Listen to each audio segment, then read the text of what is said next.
8h moins 5 sur Europe 1. Patrick Roger. L'humeur du jour, chaque matin, donc une plume de la presse écrite qui vient donner son avis, coup de gueule, coup de cœur, ou nous raconter un sujet dans l'actualité. Ce matin, donc, c'est en une de Valeurs Actuelles, l'interview de Nicolas Sarkozy, nous en parlions hier. Bonjour Raphaël Steinville, Bonjour Patrick. grand reporter à Valeurs Actuelles. Alors on a envie de savoir un petit peu comment ça s'est passé dans les coulisses, cette interview. Il vous a accueilli chez lui, dans sa résidence de vacances? Exactement, Nicolas Sarkozy a reçu Valeurs Actuelles il y a 8 jours dans la résidence de sa femme, Carla Bruni, au Cap-Nègre.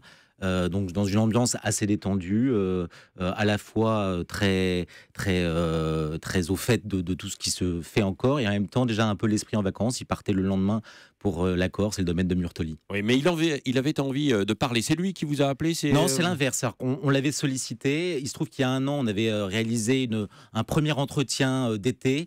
À l'époque, il n'était pas encore revenu aux affaires. Il hésitait encore. Il confiait que les conditions de son retour ne devaient pas se faire sur un désir de vengeance, de revanche vis-à-vis de François Hollande, mais que son moteur, c'était le devoir.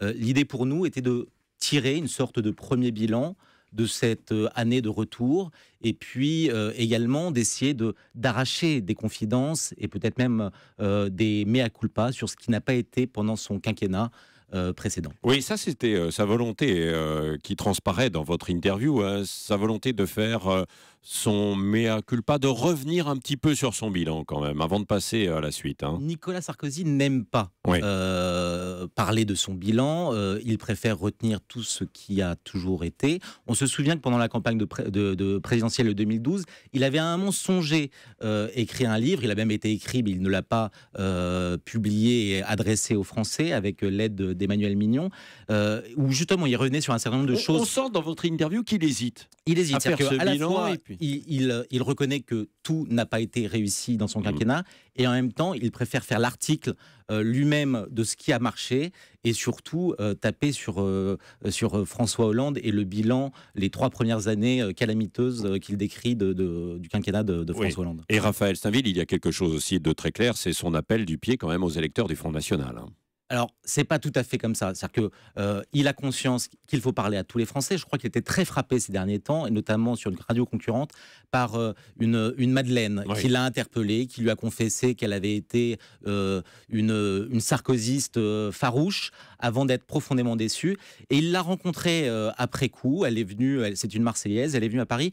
Et donc, je crois que Nicolas Sarkozy a parfaitement compris qu'il fallait qu'il s'adresse à toutes les Malènes de France, c'est-à-dire à ce million de personnes qui lui ont fait défaut en 2012 et qui lui seront nécessaires s'il envisage de se présenter en 2017. Oui. Et donc, il n'hésite pas à parler à ses caches. Il fait du Sarkozy, finalement. Oui. Et puis, il dit également, il a envie de prouver que son retour en politique n'est pas raté. Oui, c'est ça. C'est-à-dire que c'est vrai que quand on fait le bilan de la première année, un certain nombre de ses amis sont très critiques. Lui fait encore une fois la démonstration que cette année n'est pas un échec. Il avait promis de réunifier sa famille qui était éclatée. On se souvient du pugilat entre François Fillon et Jean-François Copé. Un an après, il est vrai que l'UMP est plus apaisé, qu'ils ont gagné les départementales. On lui disait que les accords avec le centre pour les régionales seraient impossibles. 17 régions, 17 accords. Et donc voilà, c'est du Sarkozy, c'est-à-dire que de l'énergie, toujours la volonté de mettre en avant ce qui a marché et de mettre un peu plus sous les ténoirs ce qui est plus critiquable chez lui. Oui, merci Raphaël Steinville.